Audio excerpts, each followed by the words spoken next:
This country was wild then. Bear Creek is considered the oldest black community in North Texas. Kevin Trigg has deep roots here. He says his ancestors were among the original settlers. And we lived off the land. You didn't go to the store and buy a lot of stuff. Kevin still remembers stories of the hard times his family had to overcome, and because of that, he is a living part of the black history of Irving. Settlers first came to this part of the northwest Dallas County in the 1850s, and some of the early white settlers brought their slaves with them. And at the same time, some freedmen settled here also, so it started a black community. The Jackie Townsend Bear Creek Heritage Center celebrates this community with 3 museums. During all the years of segregation, when black people couldn't be in Irving after sundown, this is where they lived, here in Bear Creek. It was a different world than what we live in today.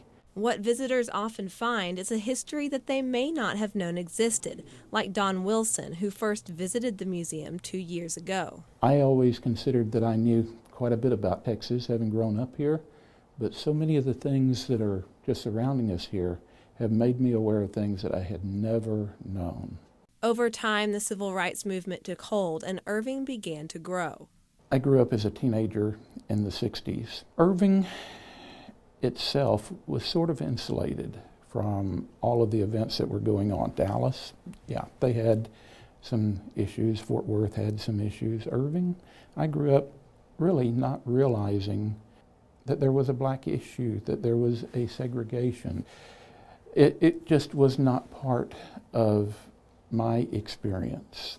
Among the 3 buildings, visitors find a history of African Americans in the United States, Bear Creek, as well as a fully furnished house made to represent the 1920s original. This building has taught me personally so many things that I did not know, both about the Bear Creek area and about the black experience in America.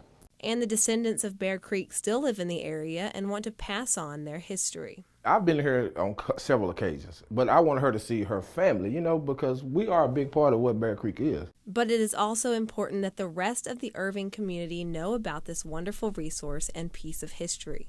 Right now, people don't know about it, and that's what we're attempting to do. We're attempting to draw attention to a little-known resource for Irving. It is such a large part of the history of Irving that the museum board believes learning about it can only be beneficial. By coming and learning about the history and the culture of a group of people who have in many ways been oppressed in this nation of freedom, it helps you to rethink where you are, what's going on around you, and what piece you can play in making things better.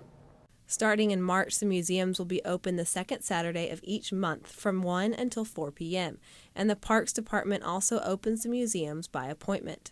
The only way that we can get there is by gaining an understanding of each other's cultures.